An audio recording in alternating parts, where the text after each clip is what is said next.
Hello বন্ধুরা, আসসালামু আলাইকুম। কেমন আছেন আপনারা সবাই? 2011 সালে আমি তামিম আমার ক্রিকেট জগতের প্রথম নাম চেনা ছিল সাকিব আল হাসান। সাকিব আল হাসানের মাধ্যমেই ক্রিকেটের যাত্রা শুরু হয়। তখনকার সময়ে একটাই স্লোগান ছিল, বাংলাদেশের প্রাণ সাকিব আল হাসান। কিন্তু বর্তমান সময়ে সাকিব না থাকলেও মনে হচ্ছে দলটাকে গুছিয়ে নেবে, এমনটা বর্তমান সময়ে ফ্যানরা ভাবতেছে। কিন্তু আসলে কি তা? সাকিব, তামিম, মাশরাফি, মাহমুদুল্লাহ, মুশফিক এদের দ্বারা কি দলটা ভালো আছে?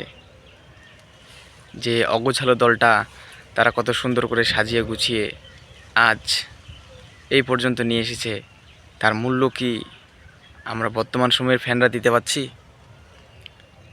কেউ ভাবতেছে এর থেকেও ভালো কিছু তারা আনতে পারবে। আসলে কি তেমন? আসলে তাদের ধারণা ভুল। তাদের যে মেন্টালিটি, তারা যে পাঁচজন পঞ্চপাণ্ডব বলে আমরা চিনতাম, তারা যেভাবে দলটাকে এগিয়ে নিয়ে এসেছে, সেরকম মানে প্লেয়ার আজ পর্যন্ত দেখলাম না কাউকে। লিটন দাস আছে অনেক দিন ধরে, দেশকে সারভাইভ করে যাচ্ছে 2016 সাল থেকে, বাট তেমন কোনো জায়গায় আজ পর্যন্ত পৌঁছাতে পারেনি। মাঝে মাঝে টুকটাক দু একটা পারফর্ম করে দলে টিকে থাকার জন্যে, এটুকুই।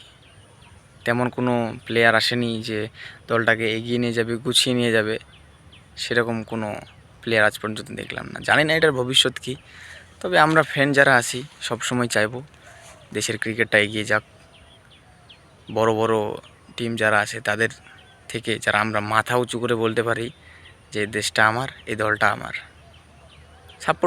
সাপোর্ট করি সবসময়। তবে দল ছেড়ে যাওয়ার নাই কখনো, আছি সবসময়। হারলেও বাংলাদেশ, জিতলেও বাংলাদেশ। আর আপনারা আমার চ্যানেলটিকে সাবস্ক্রাইব করে পাশে থাকবেন। ধন্যবাদ।